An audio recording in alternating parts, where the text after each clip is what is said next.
Hello friends, मेरा नाम है संजय और मैं आप सभी का स्वागत करता हूं अपने YouTube channel GK smart study with Sanjay में। तो फ्रेंड्स, जैसा हमने शुरू किया है राजस्थान कला एंड संस्कृति के मॉडल पेपर की सीरीज़, तो इसका आज मैं आपके सामने सेकंड पार्ट लेके आया हूं।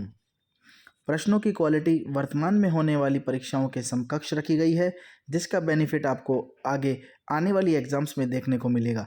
इसलिए वीडियो को पूरा देखिए और पसंद आए तो लाइक एंड सब्सक्राइब जरूर करें।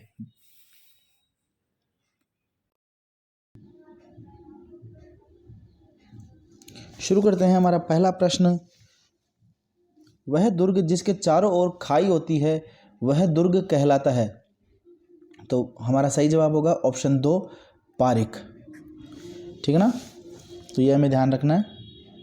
हमारा दूसरा प्रश्न, आभानेरी तथा राजौरगढ़ के कलात्मक वैभव किस काल के हैं। तो हमारा सही जवाब होगा गुज्जर प्रतिहार काल के। और अजमेर शरीफ दरगाह में बुलंद दरवाज़ा निम्न में से किसने बनवाया था। तो हमारा सही जवाब है सुल्तान महमूद खिलजी ने। अगला प्रश्न, हवा महल की पहली मंजिल का नाम क्या है। तो हवा महल की पहली मंजिल का नाम प्रताप मंदिर है, इसलिए हमारा सही जवाब ऑप्शन 4 होगा। और इसे ही शरद मंदिर भी कहा जाता है। इसे ही शरद मंदिर भी कहा जाता है। अगला प्रश्न हमारा, जोधपुर में प्राचीन राजाओं की छतरियों एवं उद्यान के लिए प्रसिद्ध स्थान का नाम है। तो हमारा सही जवाब होगा ऑप्शन 4, मंडोर। अगला प्रश्न हमारा, सुमेलित कीजिए। अब हमें देखना है, मिलान करना है एक दूसरे से। उदयपुर में हमें बागौर हवेली देखने को मिलती है। तो उदयपुर में बागौर हवेली,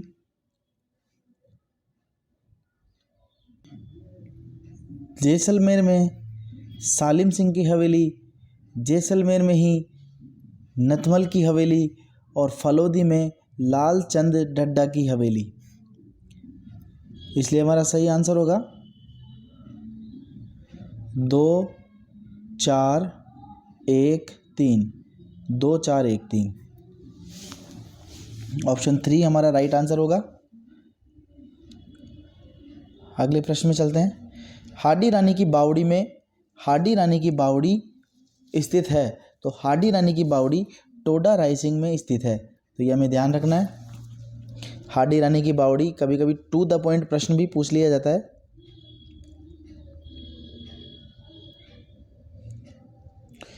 निम्नलिखित में से कौन राजपूताना चित्रकला के स्कूलों और उनकी शैलियों के अनुसार सही सुमेलित नहीं है।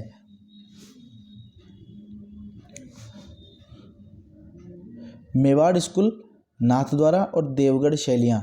मेवाड़ स्कूल के ही अंदर नाथद्वारा और देवगढ़ शैलियाँ आती हैं। मारवाड़ स्कूल में किशनगढ़ और नागौर शैलियाँ आती हैं। हाड़ौती स्कूल में कोटा बूंदी की शैलियाँ आती हैं। जबकि ढूंढाड़ स्कूल में जयपुर, आमेर, अलवर, उनियारा ये शैलियाँ आती हैं।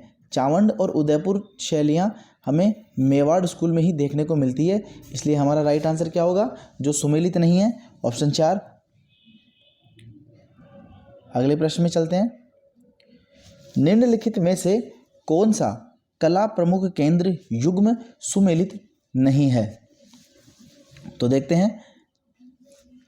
थेवा कला सीकर में न होकर प्रतापगढ़ में स्थित है, इसलिए हमारा राइट आंसर क्या होगा, ऑप्शन ए। बाकी गलीचा निर्माण जयपुर, अजरक प्रिंट बाड़मेर और कठपुतली उदयपुर में स्थित है, इसलिए हमारा सही जवाब होगा ऑप्शन 1, थेवा कला। अगला प्रश्न, सुबटिया लोकगीत का संबंध किस से है। सुबटिया लोकगीत का संबंध भील स्त्री से है। ऑप्शन 4 हमारा राइट आंसर होगा। अगला प्रश्न,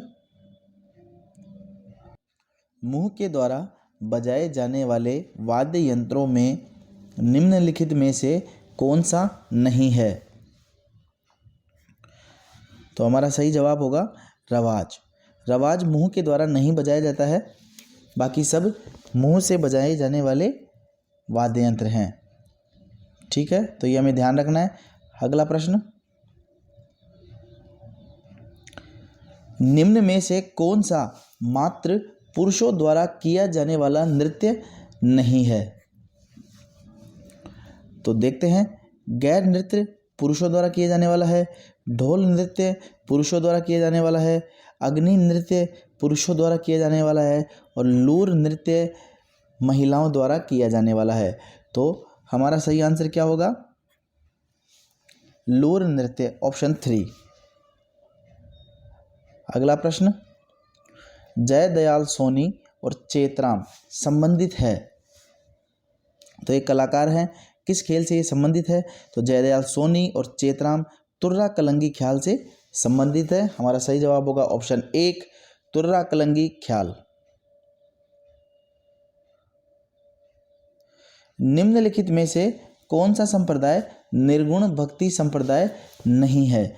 हमें देखना है कि कौन सा संप्रदाय निर्गुण भक्ति संप्रदाय नहीं है। दादूपंथी निर्गुण भक्ति के उपासक हैं, निरंजनी निर्गुण भक्ति के उपासक हैं, जसनाती निर्गुण भक्ति के उपासक हैं और रामदासी जो संप्रदाय है वह सगुण भक्ति के उपासक हैं। इसलिए हमारा सही जवाब होगा रामदासी संप्रदाय।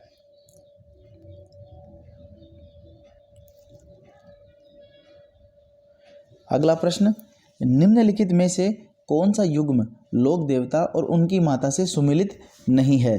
तो हमें देखना है कि कौन सा युग्म सही सुमिलित नहीं है अपनी माता के साथ। तो पहला है तेजाजी रामप्यारी, दूसरा है रामदेव जी मेणादे, तीसरा है पाबूजी कमलादे, चौथा है गोगाजी बाछलदे। तो हम देखते हैं कि गोगाजी की माता का नाम बाछलदे था, पाबूजी की माता का नाम कमलादे था, रामदेव जी की माता का नाम मेणादे था और तेजाजी की माता का नाम राम कुंवरी था। और हमें क्या दे रखा है ऑप्शन में? राम प्यारी, जो हमारा गलत जवाब होगा, सही सुमेलित नहीं है। इसलिए हमारा सही आंसर ऑप्शन 1 होगा। अगला प्रश्न, जैसलमेर के नरेश कुल देवी के रूप में निम्न में से किस देवी की पूजा करते थे? तो जैसलमेर के नरेश कुल देवी के रूप में स्वांगिया देवी की पूजा करते थे। ठीक है ना, तो ये हमें याद रहना चाहिए, हमारे लिए इम्पोर्टेंट क्वेश्चन है।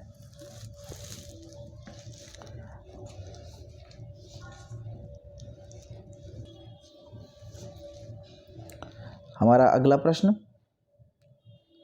पुष्कर मेला किस तिथि को संपन्न होता है? पुष्कर मेला किस तिथि को संपन्न होता है? यहाँ इसने संपन्न को लेकर प्रश्न किया है, जबकि प्रश्न यदि प्रारंभ से पूछा जाता तो इसका आंसर अलग होता, क्योंकि पुष्कर मेला जो है वह कार्तिक एकादशी के साथ शुरू होता है। ठीक है ना, कार्तिक एकादशी के साथ यह शुरू होता है और कार्तिक पूर्णिमा तक यह चलता है। ठीक है ना, पूर्णिमा तक ये चलता है। तो इसने क्वेश्चन किया है संपन्न होने से, तो कार्तिक पूर्णिमा को यह संपन्न होता है, इसलिए हमारा सही जवाब होगा कार्तिक पूर्णिमा, ऑप्शन 2। नेक्स्ट प्रश्न, राजस्थान में त्योहारों का आगमन किस त्योहार से माना जाता है? राजस्थान में त्योहारों का आगमन श्रावण तीज से माना जाता है और इसके लिए एक कहावत भी प्रचलित है, तीज त्योहारारी बावड़ी ले डूबी गणगौर। अर्थात तीज से त्यौहार प्रारंभ होते हैं और गणगौर से त्योहारों का समापन माना जाता है। हमारा अगला प्रश्न, बख्तरी वस्त्र क्या है? तो भगतरी वस्त्र ग्रामीण क्षेत्र में पुरुषों के शरीर के ऊपरी भाग में पहना जाने वाला वस्त्र है। ठीक है ना। तो हमारा सही जवाब होगा ऑप्शन 1।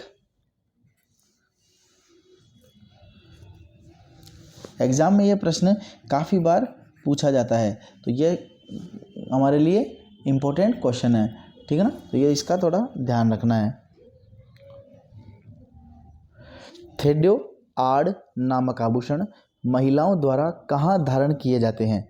थेड्यो और आड़। तो देखिए थेड्यो और जो ये आड़ नामक आभूषण है, ये महिलाएं इन्हें कंठ में धारण करती हैं। ठीक है ना, कंठ में धारण करती हैं, इसलिए हमारा सही आंसर होगा ऑप्शन 2 कंठ। अगला प्रश्न हमारा, कटारी भात से क्या आशय है? कटारी भात से आशय है कि यह एक प्रकार का वस्त्र होता है, इसलिए हमारा जवाब होगा ऑप्शन 2 एक प्रकार का वस्त्र। जड़ूला एक संस्कार है, इसे कहते हैं। जड़ूला एक प्रमुख संस्कार है और इसे चूड़ाकर्म कहते हैं। ठीक है। राजस्थान में पर्यटन विभाग की स्थापना हुई थी। तो राजस्थान में पर्यटन विभाग की स्थापना 1956 में हुई थी, इसलिए हमारा सही आंसर होगा ऑप्शन 2 1956। हमारा अगला प्रश्न, डॉक्टर टेसीटोरी के अनुसार राजस्थानी भाषा किस सदी के लगभग अस्तित्व में आ चुकी थी? तो डॉक्टर LP टेसीटोरी के अनुसार राजस्थानी भाषा 12वीं शताब्दी के लगभग अस्तित्व में आ चुकी थी, इसलिए हमारा सही जवाब होगा ऑप्शन 1 12वीं सदी। सुमेलित वाला क्वेश्चन है।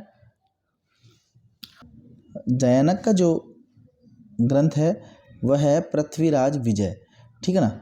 नयन चंद्र सूरी का जो ग्रंथ है वह है हम्मीर महाकाव्य। हम्मीर महाकाव्य। चंद्रशेखर का जो ग्रंथ है वह है सुरजन चरित्र। ठीक है ना, सुरजन चरित्र। और हरिभद्र सूरी का जो ग्रंथ है वह है समरैच्छा कहा। समरैच्छ कहा। ठीक है ना। तो इसलिए हमारा आंसर होगा 3 1 4 2। 3 1 4 2। देखते हैं किस में मैच हो रहा है। 3 1 4 2।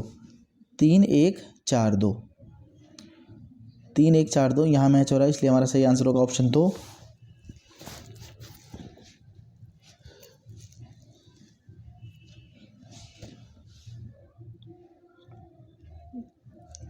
तो चलिए फ्रेंड्स, आज के लिए इतना ही। मिलते हैं अगली क्लास में। हम आशा करते हैं हमारे द्वारा दी गई जानकारी आपके लिए बहुत उपयोगी होगी और आप इससे बहुत लाभ उठाएंगे। और साथ ही क्लास की PDF के लिए आप हमारे टेलीग्राम चैनल को ज्वाइन कर सकते हैं। इसका लिंक आपको डिस्क्रिप्शन में मिल जाएगा। यदि आपको हमारी क्लास और कंटेंट पसंद आया हो तो चैनल को लाइक एंड सब्सक्राइब ज़रूर करें। धन्यवाद।